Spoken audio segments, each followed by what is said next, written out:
해능대사가 이 육조 단경에서만 말씀을 하신 것이 아니고 단경을 통해서 이런 걸 주장하셔서 뭘 주장하냐, 진리적으로 주장하신 바가 있는데 무슨 진리를 주장하셨는가 하면은 일상삼매, 일행삼매.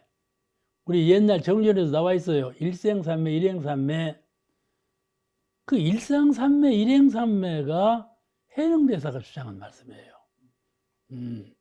그 이때부터 지금 이 말씀이 나온 건데 그 본문이 거기에 실려 있어요. 이 본문은 당신의 고향인 신주가 고향인데 아주 가난한 땅이죠.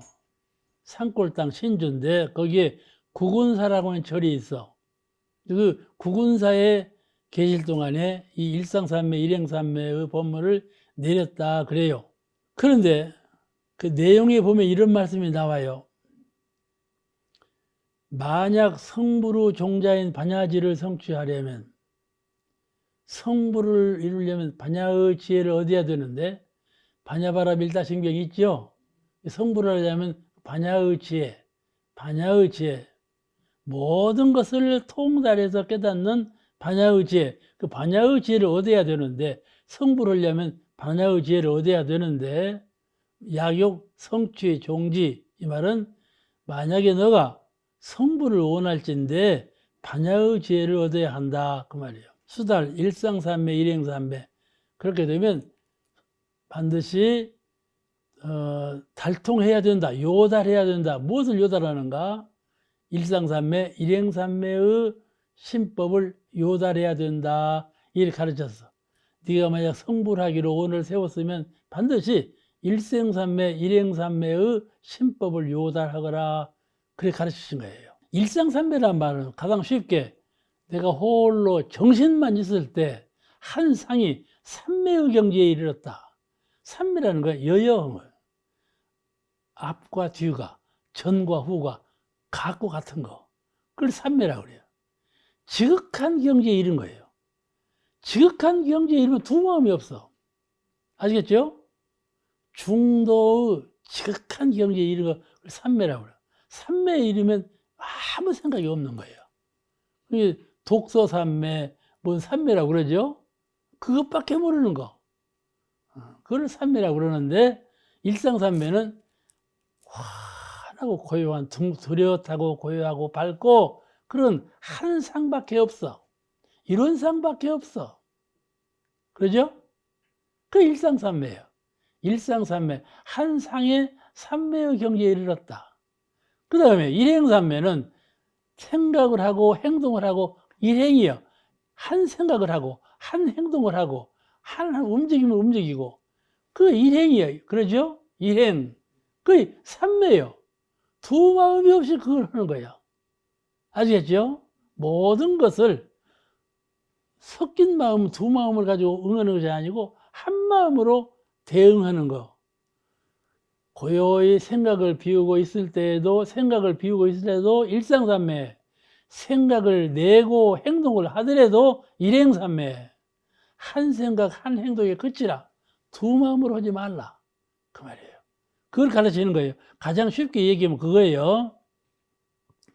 야거 일체처 이 부주상, 상에 주한 바 없이 만약에 어느 곳에서나 형상에 주하지 않고 피상중 불생 중에 미워하거나 사랑하는 마음을 내지 않고, 그 말이에요. 주하지 않고 영무취사, 그렇게 해서 취사하는 바가 없으면 불염이익 성괴 등사, 그 생각하는 바가 이익을 취하거나 실패하는 등의 일에 관심하지 않으며, 그러니까 이렇게 일상삼매, 일행삼매를 하는 사람은 이익을 성취하거나 그 일에 실패하는 등의 일에 관심하지 않으며 안정되고 한가하고 편안하며, 그러니까 일을 취사하지 않아요.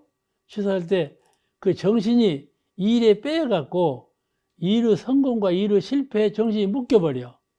그런 상태가 아니고 일은 취하고 사하고 일은 해나가되 그 정신의 바탕은 거기에서 초월해서 거기에서 초월한 자리에 있다 그 말이죠. 거기 묶여있지 아니하고 그걸 삼매라 한다 그 말이에요. 일상삼매, 안으로 일상삼매가 밖으로 일행삼매로 놔두었다. 이 일을 취사할 때 정신은 일상삼매에 그치고 행동은 일행삼매에 그쳤다. 그러니까 내가 일을 할 때는 뭘 이득을 취하고 뭘 버리고 그렇게 일을 취하는 거 아니야? 그 일을 취하는 건데 일상삼매니까 한 상에 뚜렷하고 고요한 이론상 한 상에 멈춰 있으니까 취하고 버리는 것에 정신을 뺏기지 않았어. 그냥 취하고 버렸을 뿐이요. 일상삼매는 그대로 갖고 있어. 그러죠? 그 이르는 광명이야. 천하 바보 같은 사람이 이르는 광명을 잃어버리는 거야. 똥 쌀 때 잊어버리고, 밥 먹을 때 잊어버리고, 길 갈 때 잊어버리고. 이르는 광명을 잊어버리면 똥 쌀 사람이야, 이 사람은. 아죠? 그 얼마나 바보요. 어리석지 않게 살아야죠, 인생은. 이 차명 일상삼매라, 이것을 일상삼매라 이름한다. 일체처, 이번에는 이제 일행삼매인데, 일체처, 모든 시간과 처소에 어묵 동정 간에 순일직심, 순박한 한 곧은 마음, 일직심으로 한다면, 부동도량, 그 도량에 동한 바가 없고, 어묵 동정 간에 순일해서 그 도량이 움직이는 바가 없다. 가령 내가 시장에 갔어. 시장은 얼마나 번화해요. 야, 시끌벅적하지. 그래도 정신이 그 뺏긴 바가 없어. 일직심이요. 이론상 마음은 항상 내재해 있어. 그러죠? 그걸 일행삼매라 그런다. 내가 시장에 가서 한 행동을 하고 있지만은 심경은 일상삼매를 지키고 있고 일행삼매를 지키고 있다. 이것을 일행삼매라 한다. 내가 시장에 간 것은 일행이요. 한 행동을 한 것이요. 그런데 삼매를 떠나지 않았다. 그 말이죠. 그러죠? 물건을 사고 팔고 사람을 대하고 시끌벅적해 왔다 갔다. 그런데 마음, 성품 마음자리는 본래 한 자리를 지키고 있다. 대종사님께서 한 제자가 열반했어. 아주 그냥 대종사님밖에 없어. 그냥 시자를 모시고 그래서 살던 제자가 돌아가셨는데 눈물을 흘리신 거야. 그러니까 옆에서 마음을 상하지 마세요. 그래서 대종사님 보고 그러죠? 눈물을 흘리시니까 마음을 상하지 말라고 그래서 대종사님께서 마음까지 상할 것이 없지만 아시겠죠? 눈물을 흘리셨어요. 알뜰한 제자가 지금 돌아가시는데 눈물을 흘려야지. 눈물도 안 흘리면 목석이라고. 그죠? 눈물을 흘리는데 마음까지 상하지 마십시오. 그러니까 응답이 마음까지 상할 리 없겠지만 그렇게 응답하셨다니까 얼마나 쉬운 응답이에요. 그래도 그 진리성이 살아있잖아요. 그 마음으로 도량에 움직이지 아니하면 도량에 내가 지금 원불교 중앙총부는 아주 청정도량이죠. 청정도량이야. 그 상이 있어. 나는 청정도량에 산다. 어? 청정도량에 산다고 제도받는 게 아니에요. 시끌벅적한 시장에 살아. 시장에 산다고 잘못되는 것도 아니고 정하거나 세속이거나 그런 거 아무 상관이 없어. 무엇이 상관이냐? 일상삼매, 일행삼매. 그 정신의 바탕이 일생삼매, 일상삼매. 그 행동의 바탕이 일행삼매. 일상삼매, 일행삼매를 지키면 여기 가나 저기 가나 그건 도인이요. 그건 도를 닦는 분이라 그 말씀이죠.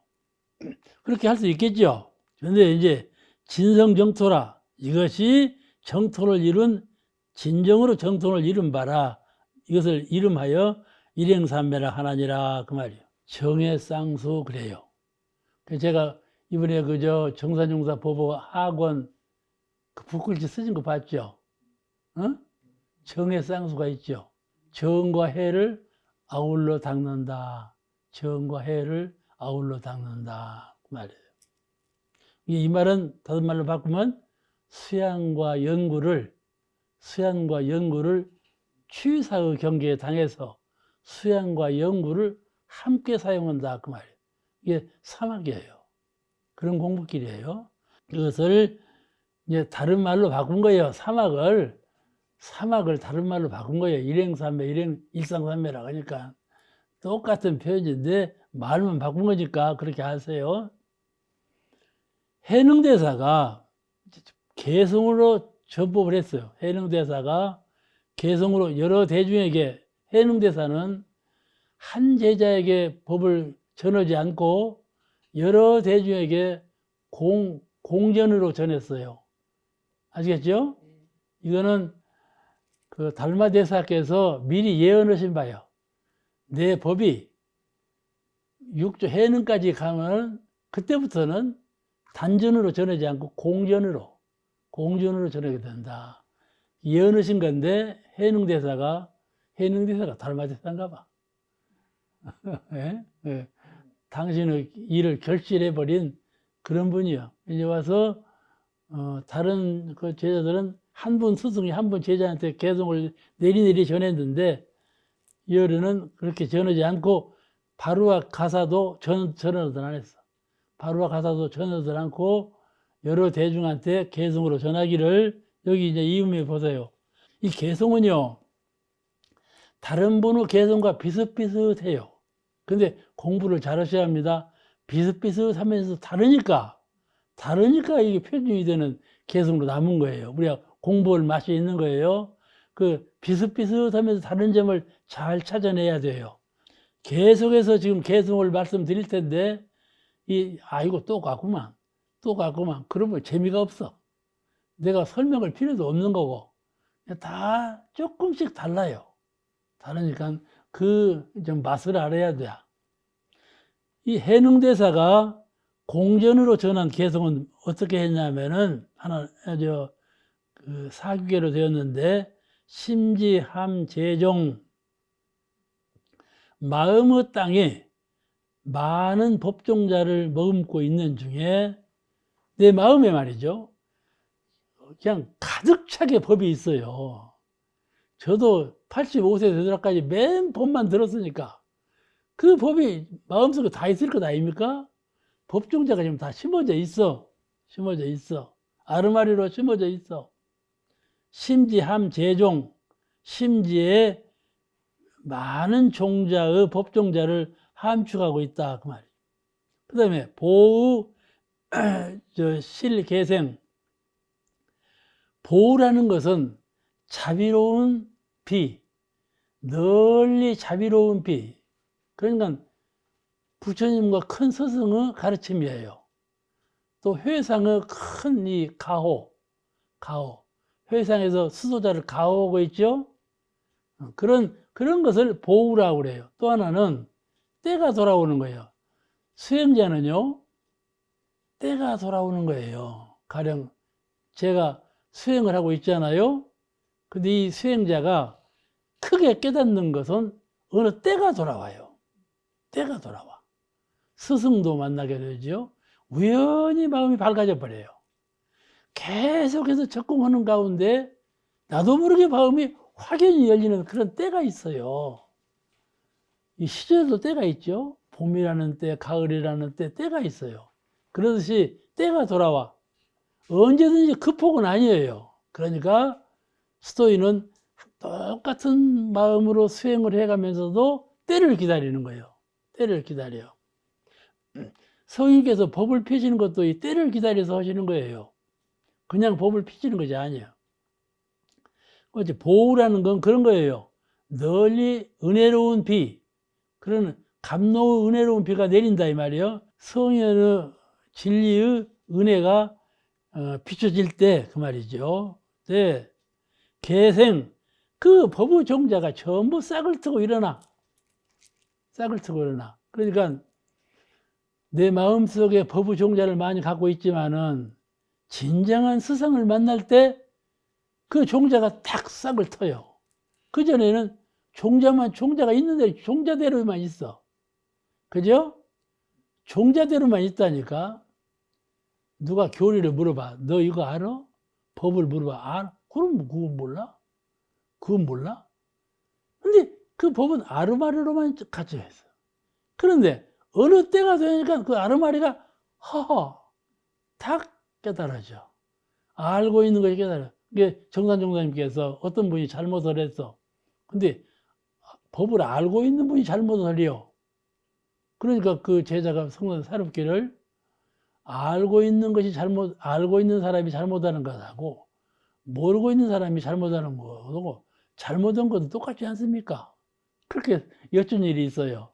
그래서 정산 종사님께서 알고 잘못하는 것은 다음에 죄도올 수가 있지만 모르고 잘못하는 것은 죄도올 수가 없다. 그래서 알고 잘못하는 것이 낫다. 그 말씀이에요. 아시겠죠? 그와 같이 법종자를 가지고 있는 것은 스승을 만나면 법종자가 꽃을 피워. 꽃을 피워. 때가 만나면 꽃을 피우는 거라. 운이라고 하는 것은 심지에도 운이 있어요. 그렇죠? 이 우주간에는요, 전부 흥망성쇠 운이 있어요. 저절로 커지고 저절로 밝아지고 그러다가 말이에요. 또 저절로 어두워지고 저절로 좁아지고 그런다니까요. 겨울에는 한참 겨울에는 그렇게 춥고 봄날이 올 것 같지는 않아요. 그런데 그녀지게 봄날이 오면서 다소지잖아요.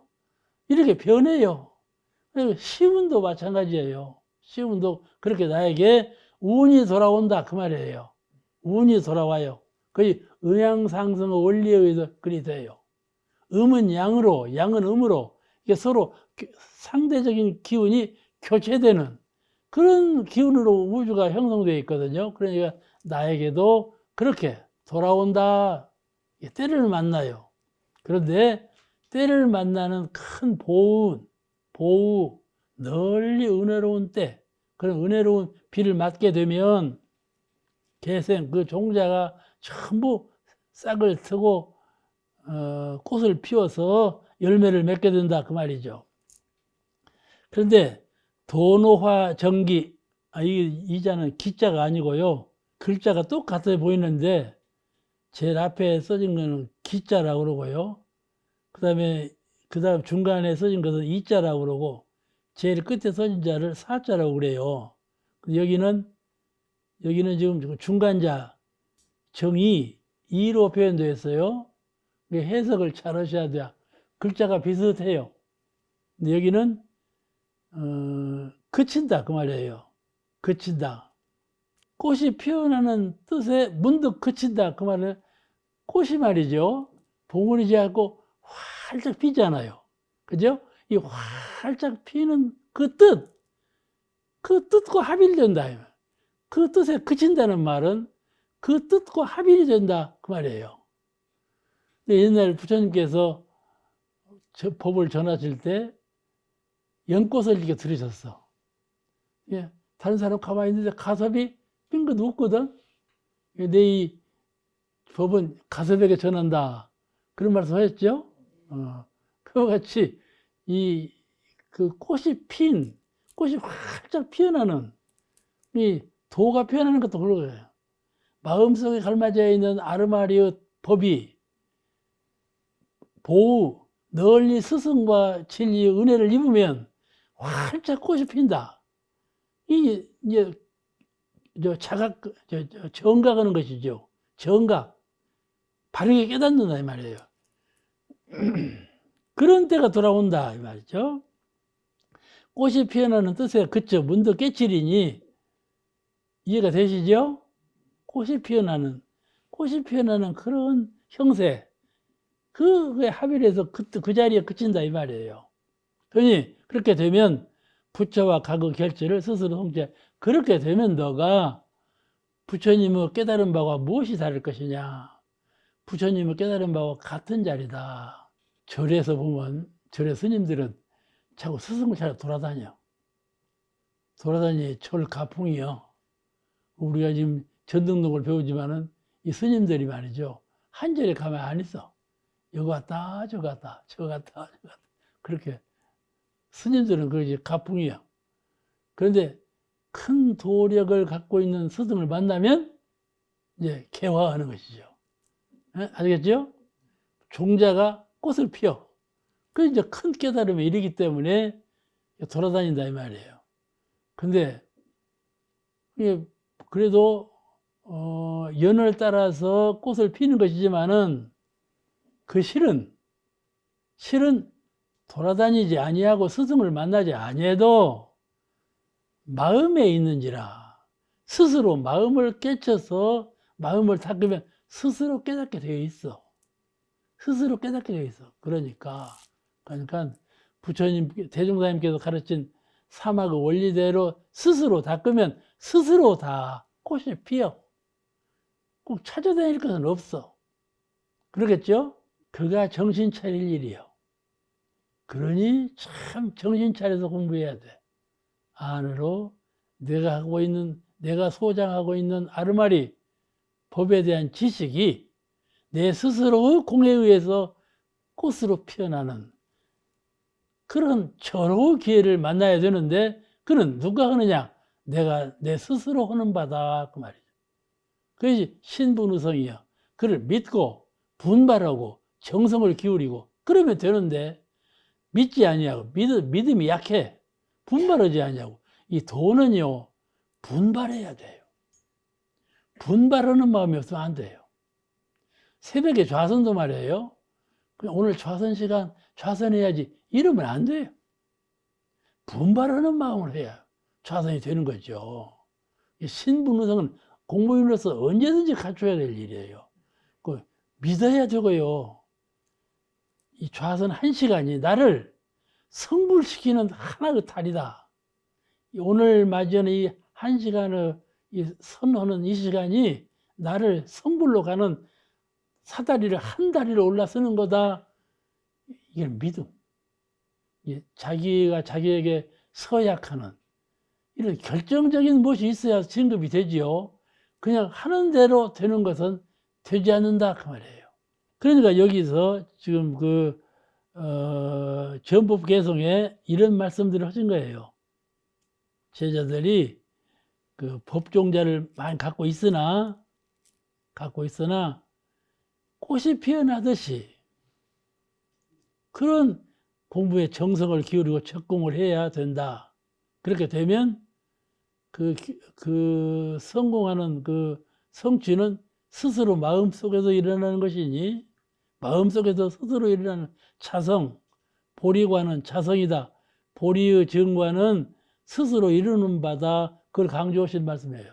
남이 주는 바가 아니고 스스로 이루는 바다. 심지에 배우고 닦아서 함장한 모든 법의 종자가 내 마음속에 법에 대한 아르마리가 다 있어요.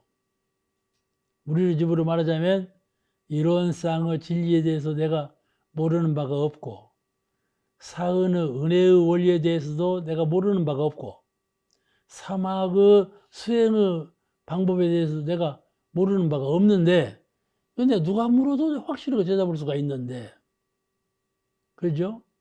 그것이 마음 가운데 갈마져 있는 법의 종자예요. 법의 종자예요.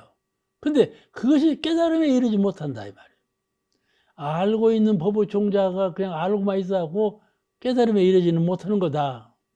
스스로 신분의성에 의해서 잘 콩을 쌓고 내가 내 부처님을 위하지 않으면 남이 내 부처님을 위해 주지 않아. 내 부처님을 내가 먼저 위해야지. 그러지 않겠어요? 그냥 내 부처님을 그냥 상실해버려. 다른 부처님 막 공경하고 이렇게. 다른 부처님 공경할 줄은 잘 알아. 근데 내가 내 부처님 공경할 줄을 몰라. 그러면 자기가 자기를 닦는 것이 없는 거예요. 자기가 자기를 닦아야죠. 그러면 내 마음속에 있는 함장된 모든 법종자가 잘 자란다. 꽃을 피운다 이 말이죠. 근데 신학문을 통해서는 은혜와 위력을 법종자가 꽃을 피우고 믿음의 문에서 신학문에서는 은혜와 위력의 꽃이 피어. 아시겠죠? 은혜와 위력의 꽃이 피어. 믿으면 말이죠. 믿음이라는 건 아주 중요한 겁니다. 믿으면 위력이 나타나요. 믿지 아니하면 아무리 알고 해서도 위력이 없는 거죠. 아주 중요한 겁니다. 믿음은 알고 모르면 관계가 없어요. 믿음은 알고 모르면 관계가 없는데 믿어야 위력이 통한다 그 말이죠. 아주 묘한 거죠. 신학문을 통해서 은혜와 위력의 법종자가 꽃을 피우는 거고, 수행문을 통해서는 광명과 지혜가 꽃을 피우는 거고, 진리문을 통해서는 깨침과 회통이 꽃을 이루는 거예요. 진리의 문을 통해서는 깨침과 회통이라는 말은 무슨 말인 거니? 크게 깨닫는 거. 그 진리의 문에서 크게 깨달아지는 거. 회통은 사통오다라는 거. 이걸 얻을 수가 있어요. 진리의 문을 통해서 그걸 얻을 수가 있어요. 신앙문을 통해서는 은혜와 위력을, 수행문을 통해서는 광명과 지혜를, 진리의 문을 통해서는 깨침과 회통을 법종자가 꽃을 피운다 그 말이에요. 이 개성을 마치고 보은탑을 세우라 그러더래요. 보은탑을 세우라. 어디다는 거? 신주. 당신의 고향에 구군사라고 아까 들었죠? 고향 그 구군사에 탑을 하나 세우는데 공을 배로 들여라. 보통 탑 세우는 거 하지 말고 배의 공을 들여서 탑을 세워라. 그러셨어. 근데 그것은 이제 1년 후에 신주로 가실 것을 예언하신 말이에요. 신주에다가 보은탑을 세우라 해놓고 신주로 이제 가시는 거예요. 고향 땅으로 가셔요. 그러니까 이제는 돌아가시려고 가시는가 보다. 제자들이 다 알았어. 알고 여쭙기를 가시면 언제 돌아오십니까? 그랬어. 그러죠? 나는 언제 돌아올 거다. 대답하시기를, 이게 중요해요. 다시 돌아올 날을 말할 수 없노라. 그랬어요.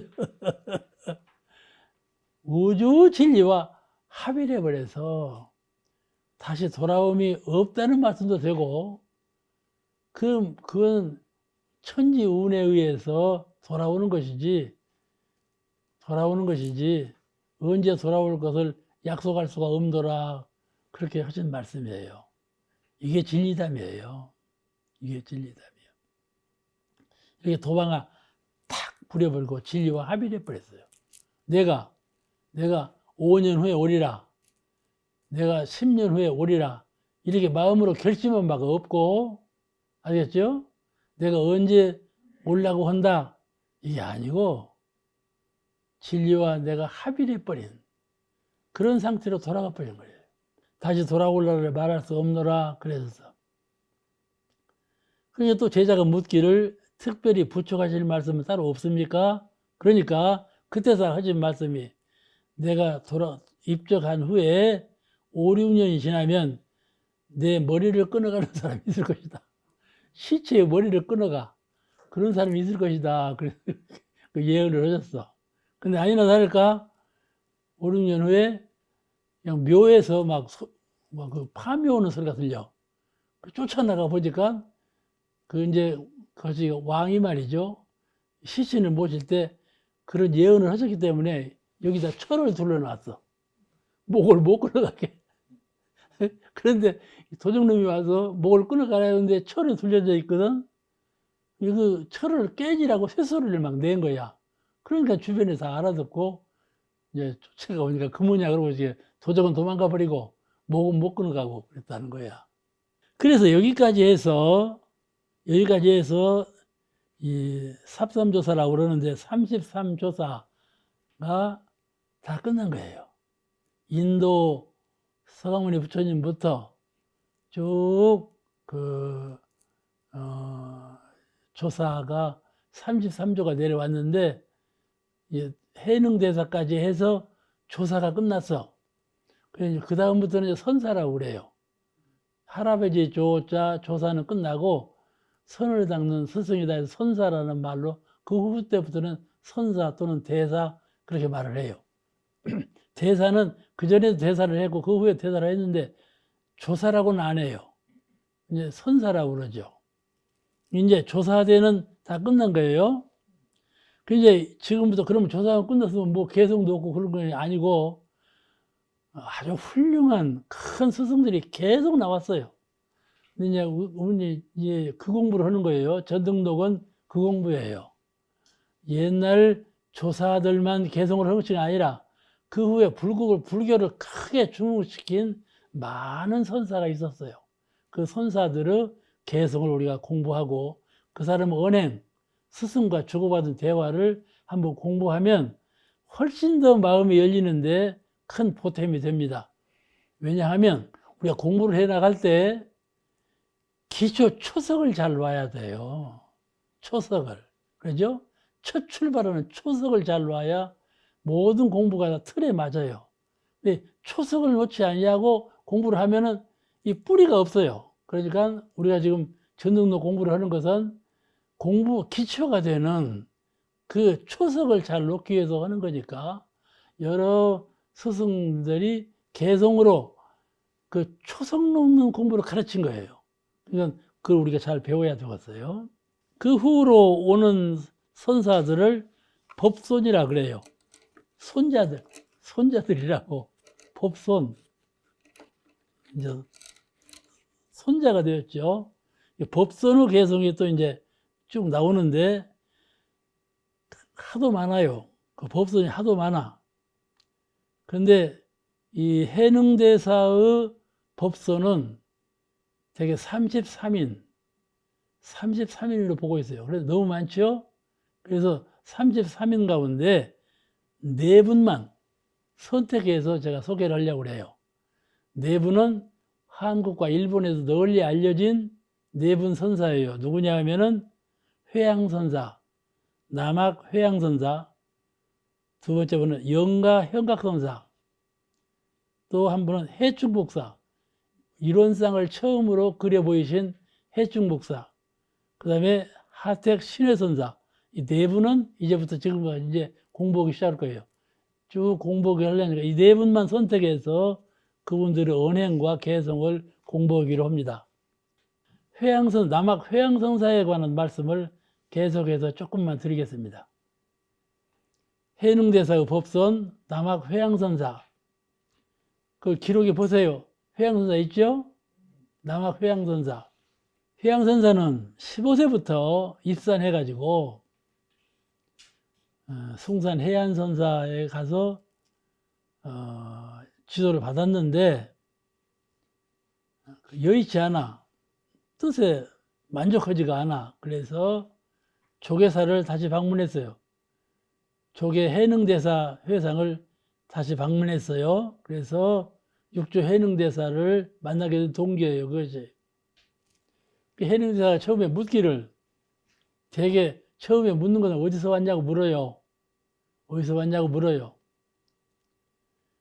그 이제 어디서 왔냐고 묻는 것이 평범한 질문이 아니고 그가 어디서 왔는가 그 육신의 고향, 육신이 온 곳은 다 있죠. 어디 무슨 곳 무슨 에서 왔다. 근데 도를 증득한 분은 그렇게 잘 대답을 안 해요. 마음의 고향자리를 딱 드러내는 경우가 많아요. 그 이제 어떻게 대답하는가 꼴을 보는 거예요. 스승이 제자를 만나면 처음에 제가 도력이 얼마나 공부가 되었는가 하고 딱 시험을 하는 거예요. 그 어디서 왔는가 하고 물었어요. 물으니까 회양이 대답하기를 숭산에서 왔습니다. 숭산은 지난번 회상에 있던 곳이에요. 숭산 해안 선사 회상에서 있다 왔거든요. 그러니까 다시 묻기를 어떤 물건이 이렇게 왔는가 하고 물었어요. 어떤 물건이, 물건은 사람이 왔잖아요. 사람이라는 물건 말고 어떤 물건이 이렇게 왔냐 그 말이에요. 그러니까 무슨 말씀인가, 저 지금 앞에 나와 있는 회양이 성품을 보았는가, 성품을 보지 못했는가, 그걸 시험 삼아 묻는 거예요. 어떤 물건이 여기 왔는고 물었어. 이해가 되시죠? 어떤 물건이 왔는고 이 말씀이 무슨 뜻인지 아시겠죠? 어떤 물건이 왔는고 성품을 본 사람인지 견성도인지 아닌지를 시험해 보는 거라니까. 그래 대답하기를 한 물건이라 해도 맞지 않습니다. 일물이라 해도 맞지 않습니다. 보통 불가에 그 성품을 말할 때 성품이라고 말하지 않고 일물이라고 말을 해왔어요. 일물, 한 물건. 대명사죠, 대명사. 성품이라고 말하지 않고 한 물건이다. 이렇게 했어요. 그러니까 여기서 대답이 한 물건이라 해도 맞지 않습니다. 어떤 물건이 왔는가 그러니까 한 물건이라 해도 맞지 않아요. 어찌 물건을 묻습니까? 그 말이요. 그죠?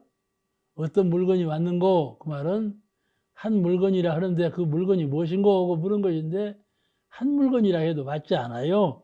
그랬다 이 말이에요. 보통 대답이 아니잖아요. 그러면 다시 묻기를 그것은 닦으면 정득할 수 있는 것인가? 성품 자리는 닦으면 정득할 수가 있는 거냐? 물었어요. 정득할 수가 있는 거냐? 물었어. 그래 대답하기를 정득할 수는 있으나 더럽힐 수는 없습니다. 이 대답이 명답이에요. 예, 정득할 수는 있죠. 그러나 그 자리는 더럽힐 수는 없습니다. 이 말은 불제자가 수도를 해서 이 자리가 성품이로구나 하고 깨달을 수는 있어.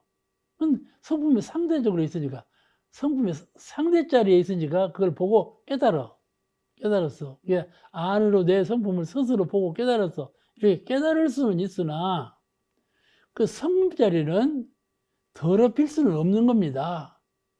티끌이 묻거나 염색되지는 않습니다. 본래 성품은. 아시겠죠? 그러면 마음에 티끌이 안 섞였다면 그러면 다 부처님이 아니겠어. 가령 사람마다 성품이 있는데 성품에 물들림이 없으면 중생이 안 된단 말 아니에요? 그죠? 그럼 다 중생이 왜 되었어? 성품에 물들림이 있으니까 중생이 된 것 아니에요? 근데 대답하기를 그 성품은 물들지 않는 겁니다. 본래. 더럽힐 수가 없는 거예요. 이렇게 대답을 했다니까.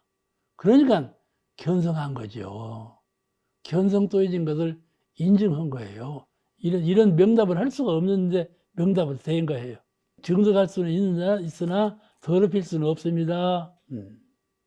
이해가 되시죠? 그러니까 그것이가 해능대사가 하시는 말씀이 그 더럽힐 수 없는 자리는 그 성품 자리는 부처님께서도 아끼는 자리니라. 부처님께서도 그 자리만은 아끼는 자리다. 표준으로 늘 삼는 자리다. 이것은 그대도 그러하고 나도 그러하다.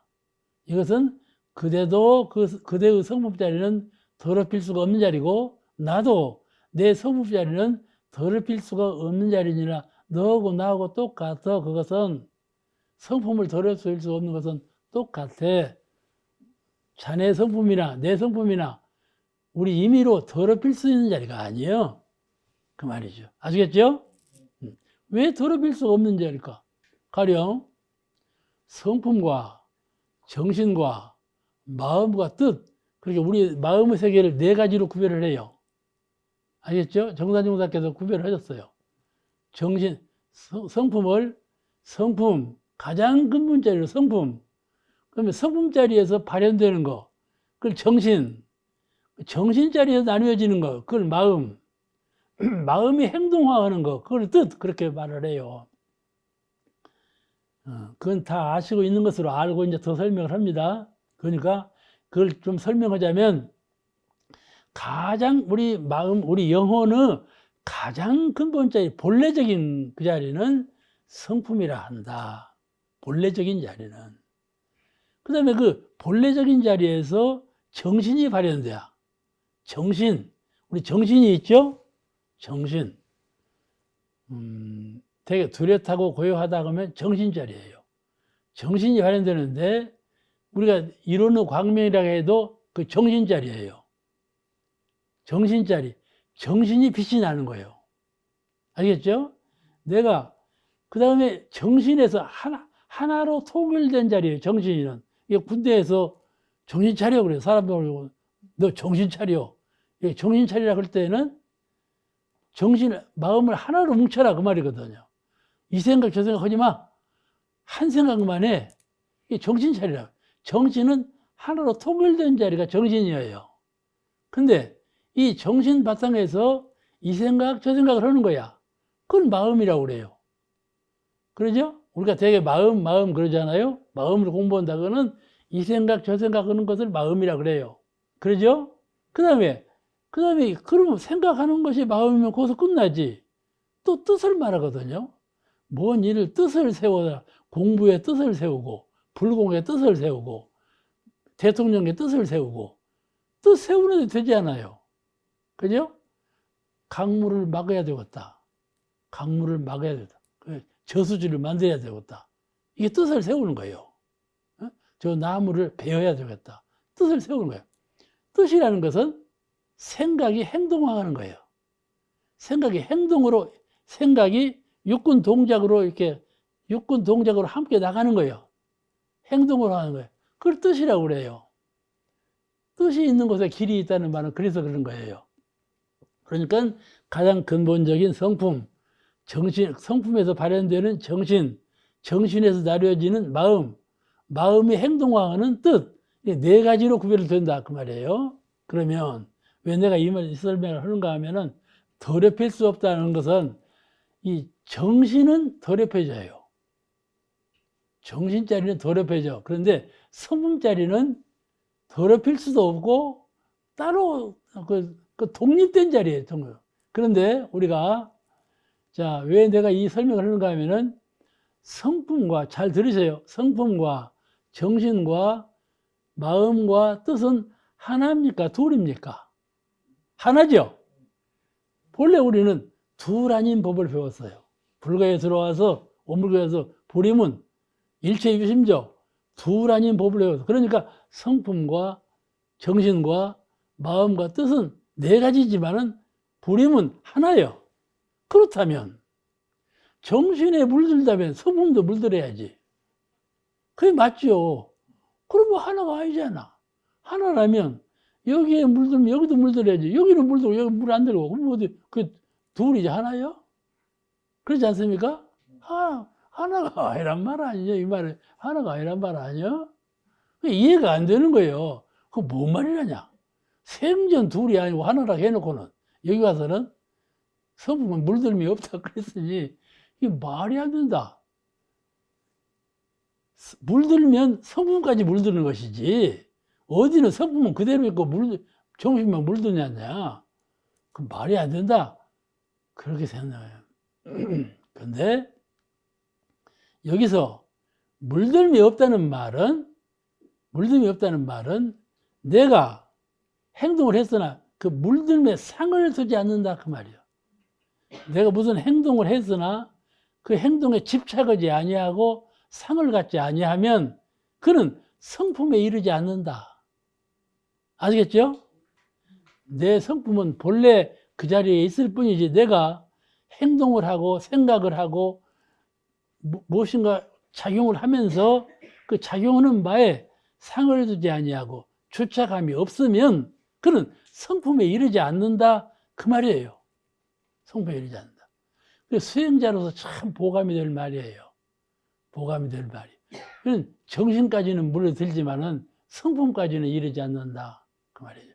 그것이 상을 수행자는 반드시 주착하는 바가 없이 상 없이 공부하라. 그 가르침이 그런 뜻이에요. 네 성품까지 물들미 없게 하라 그 말이에요. 아시겠죠? 성품까지 물 안 든다는 말이 아니에요. 아니에요. 불임은 둘 아니니까 다 물들어요. 물드는데 성품까지 물이 안 든다는 말은 작용할 때 그 작용하는 바가 상이 없고 주착감이 없으면 성품까지 물들미 가지 않는다. 그냥 많이 수도를 닦은 사람이에요. 많이 수도를 닦은 사람이 하는 말이에요. 그러니까 이 회양선사는 참 수도를 많이 닦은 분이에요. 해능대사가 물었을 때 그렇게 대답을 했다 그 말이죠. 그러니까 이 회양이 큰 도인이로구나 그렇게 알아차리신 거예요. 그런데 이제 해능대사가 그 회양이 그렇게 밝은 말을 하니까 밝은 말을 하는 회양을 대해서 뭐라고 했는 거니 이렇게 말했어요. 예 선사께서 이 회양선사는요 마조라는 제자를 두고 있었어요. 회양선사는 나중에 마조라는 말맞자 하라비조자 마조라는 제자를 두었는데 여기 이제 해능대사가 이 회양된 선사한테 뭐라고 하셨는 거니? 예 선사께서 말씀하시기를 그대의 제자 중에 회양 장신의 제자 중에 천하 사람을 망아지 하나가 망아지 한 마리가 천하 사람을 다 밟아 죽인다. 그렇게 말했으니 그대의 마음에 두고 급히 서슬지 말라. 예 선사께서 그 선사는 반야사라 삼장이라는 분이에요. 그분이 말하기를 이거 비유담이에요. 해능이 스스로 헐면서 비유담을 할 말씀이에요. 내 말이 아닌데 예 스승이 이렇게 말했어. 신앙심을 고조해서 하는 말이에요. 예 스승이 말씀하시기를 그대의 제자 중에 망아지 하나가 있어가지고 천하 사람을 다 밟아 죽인다 그랬다. 그랬으니 그대의 마음에 두고 무슨 일을 급히 하지 말라. 무슨 일을 급히 서둘지 말아라. 급히 서둘면 그런 망아지가 나타난다 그 말이에요. 그렇게 했어. 이제 회양선사는 그 후에 이제 해능대사하고는 이제 끝났어. 해능대사로부터 이제 회양은 그렇게 이제 법을 받고 끝났는데 회양선사가 그 후에 반야사라고 하는 절에서 수행을 했는데 하루는 여기서 이제 그 마조가 나타나는 거예요. 수행을 하고 있는데 하루는 도일 마조대사가 찾아왔어. 마조가. 이 망아지 한 마리가 그 사람이야. 마조가 찾아와서 전법원이라는 집 앞에서 딱 꿇어앉아서 좌선을 새벽부터 밤까지 좌선만 하고 앉았어. 좌선만 하고 앉아서 이게 좌선이면 그만이다. 참선을 해야 된다 해서 그것만 하는 거예요. 매일 좌선하는 걸 보고 회양선사가 물었어. 그대는 좌선을 해서 무엇을 얻으려고 하는가? 이 좌선을 종일 하고 앉았는데 좌선을 통해서 무엇을 얻으려고 지금 좌선을 하고 있는가? 물었어. 그러니까 누구나 대답하는 것처럼 부처를 이루려고 합니다. 대답을 했어. 그러니 부처를 이룬다 하니까 선사가 회양선사가 묵묵한 가운데 밖에 나가서 벽돌 하나를 가지고 와갖고 마조가 보는 저 앞에서 돌멩이에 벽돌을 갈아 득작 가르고 있어. 그러게 마조가 회양한테 물어봤어. 스님 지금 뭐 하는 겁니까? 그 벽돌 갈아서 뭘 만들랍니까? 그러니까 벽돌 갈아서 뭘 만들랍니까? 이게 나 이거 벽돌 갈아서 거울을 만들려고 그러네. 근데 벽돌 갈아서 거울이 될까? 안 되지. 안 되는 것을 막 하는 거야, 이게. 그러니까 마조가 묻는 말이 그 벽돌을 갈아서 거울이 되겠나요? 그러니까 회양이 마조에게 하는 말이 그대는 좌선만 해서 부처가 될까? 그렇게 대답을 했어. 그거를 가르치려고 지금 그렇게 앞에서 그렇게 보여준 거야. 그렇다면 어찌 해야 되겠습니까? 그러니까 그때 이제 수행의 요결을 가르치는 거예요. 회양이 마조에게. 어떻게 가르쳤나? 자네는 수레를 몰고 갈 때, 소가 수레를 몰고 가. 그럴 때 안 가.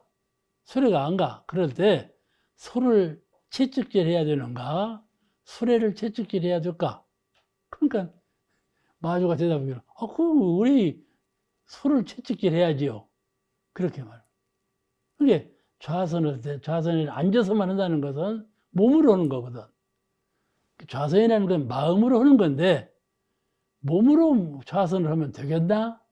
마음으로 선을 닦아야지 그 말이죠. 그래서 그 회양이 그대가 앉아서 만약에 부처를 이룬다면 그거는 죽은 부처를 죽이는 일이 될 것이다. 그렇게 말씀을 해서 오늘 여기까지만 할게요. 다음 시간에 또 뵙겠습니다.